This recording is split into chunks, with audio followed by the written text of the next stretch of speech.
नमस्कार दोस्तों, मैं मृत्युंजय आपका स्वागत करता हूं हमारे इस चैनल सटीक परामर्श में।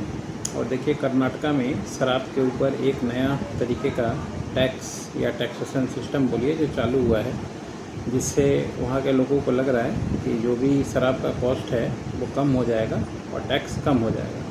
तो इसको AIB मॉडल बोला जा रहा है। अब ये अल्कोहल टैक्स बोल के फेमस है, अल्कोहल टैक्स मॉडल बोल के। अब ये AIB मॉडल है क्या?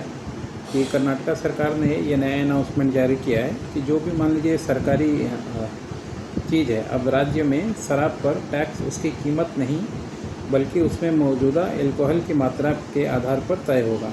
और सरकार का यह दावा है कि नई व्यवस्था से शराब की कीमतों कमी होंगी और कई ब्रांड्स के दाम पड़ोसी राज्यों के मुकाबले या बराबर उससे भी सस्ते हो सकते हैं।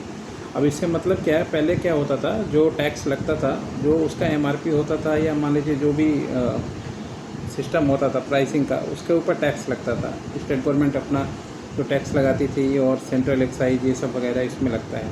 अब क्या है, अब इसमें एक नया सिस्टम आ गया कि अब AIB टैक्स लगेगा। यानी एक बोतल मान लीजिए कोई अगर शराब खरीद रहा है तो उसमें कितनी मात्रा अल्कोहल की है, ये अब कंपनियों को देना पड़ेगा, स्टेट गवर्नमेंट को एग्जामिन सर्टिफिकेट हो सके देना पड़ेगा, लेबोरेटरी में पास करवा के। अब जो उसमें कन्फिग्रेशन होगा उसके आधार पर टैक्स बैठेगा। अब उसके आधार पर टैक्स बैठेगा तो मान लीजिए एक बोतल है कोई भी 1 लीटर का या 500 का, तो उसमें तो 100% पूरा अल्कोहल नहीं होता, उसमें बहुत सारा चीज़ होता है, पानी का भी मैटर होता है और भी बहुत सारा जो है सिस्टम उसमें होता है।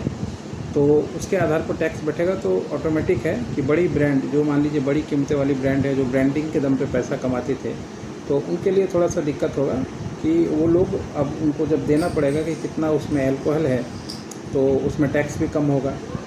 तो हो सके इससे क्या होगा, कर्नाटका में जो टैक्स का सिस्टम है आपका लिकर के ऊपर, वो थोड़ा सा कंफर्ट जोन में आएगा और लोगों को सामान सस्ता मिलेगा। अभी तक होता तो क्या था, पास में इनके मान लीजिए तमिलनाडु है, एक तरफ इनके केरला है, तो दोनों जगह पे तमिलनाडु में हो सके इनको थोड़ा सा टैक्स कम मिलता था पब्लिक को, मतलब और शराब सस्ती मिलती थी, तो जिसकी वजह से लोग वहाँ से भी खरीदते थे ज़्यादा। तो ये सब चीज़ों को मैनेज करने के लिए और अपना जो है इनकम बढ़ाने के लिए इस तरह का टैक्सेशन सिस्टम स्टेट गवर्नमेंट हमेशा लाती रहती है, ताकि आपस में आसपास के कंपटीशन का फ़ायदा उठा के दूसरा कोई राज्य ज़्यादा फ़ायदा ना उठा ले। जैसे खासकर पेट्रोल में भी देखिएगा होता है ऐसा कि आप नोएडा में जाइए तो अलग रेट मिलेगा, दिल्ली में जाइए तो अलग रेट मिलेगा, हरियाणा में जाइए तो अलग रेट मिलेगा, क्योंकि तीनों राज्यों ने अपना अपना टैक्स का मॉडल जो है वैट अलग अलग बना रखा है।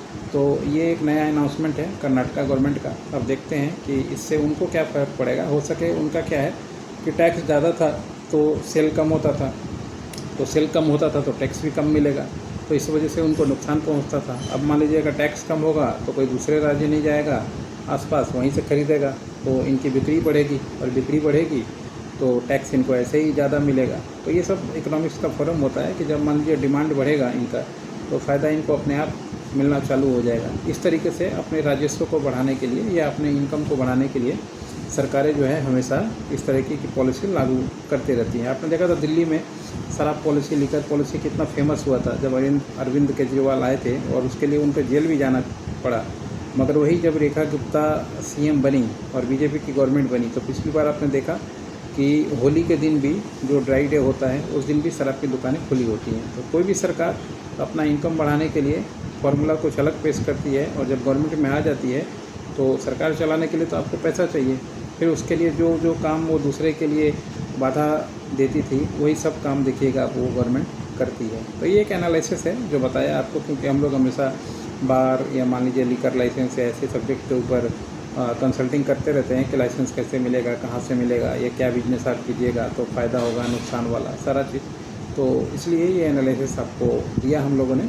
और अगर आपको इससे रिलेटेड कोई इंक्वायरी है, बिजनेस चालू करना है या ब्रांड है आपका, या ब्रांड नया बनाना चाहते हैं, बोतल का डिज़ाइन रजिस्ट्रेशन करवाना चाहते हैं, ब्रांड का ट्रेडमार्क करवाना चाहते हैं, पंच लाइन का ट्रेडमार्क करवाना चाहते हैं, ISO 27000 लेना चाहते हैं, फसाई का लाइसेंस लेना चाहते हैं, स्वीट का परमिशन लेना चाहते हैं, जो कि ये सब चीज़ों में लगता है, दुकान खोलने के लिए ट्रेड लाइसेंस, P-टैक्स या GST का रजिस्ट्रेशन, ये सब लेना चाहते हैं, तो हम लोगों से संपर्क कर सकते हैं। आज के लिए इतना ही रहेगा दोस्तों, नमस्कार।